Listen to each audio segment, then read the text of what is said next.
biplanes such as the Admiral 504 and the Sopwith Camel, gifted to Canada, were used for both training and operational use.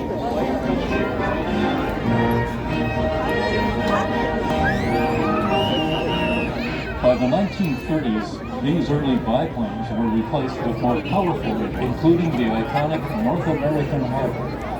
Canada and the harbor would become integral in the British Commonwealth training plan in World War II.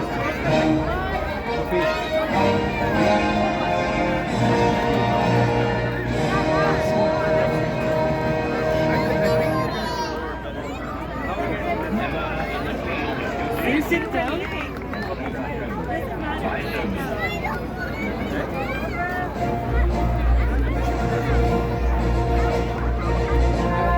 Considered by many to be the most defining aerial battle of World War II, the Battle of Britain saw more than 100 Canadians fly and fight alongside Britain's Royal Air Force in Spitfire and Hurricane fighters. 47 Canadian airmen gave their lives during that campaign.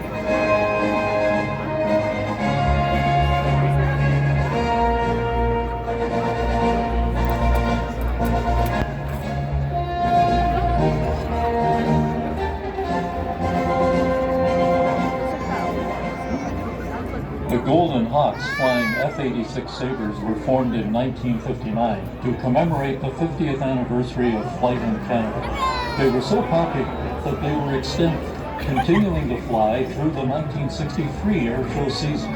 In all, they performed at 317 air shows in Canada and the United States and established a national display team legacy continued on by the Golden Centenaires and the Snowbirds.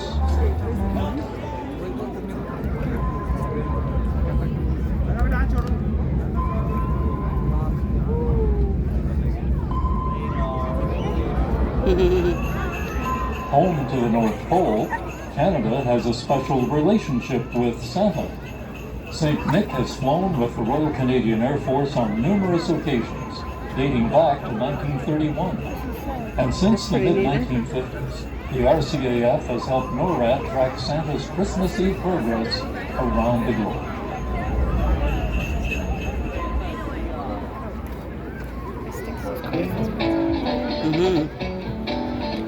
The Cold War saw extreme tensions between North America and the Soviet Union. In the 60s and 70s, the Royal Canadian Air Force employed supersonic Century Series fighters, including the CF-101 Voodoo.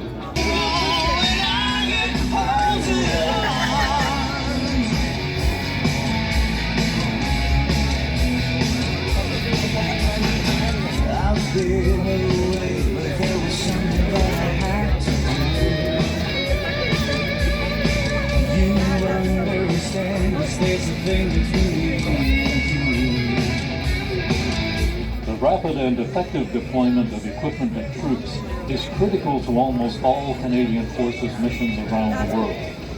The Royal Canadian Air Force's newest strategic airlift platform, the Globemaster III, can carry 75 tons of cargo more than 2,000 nautical miles.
to the skies, and through adversity we fly.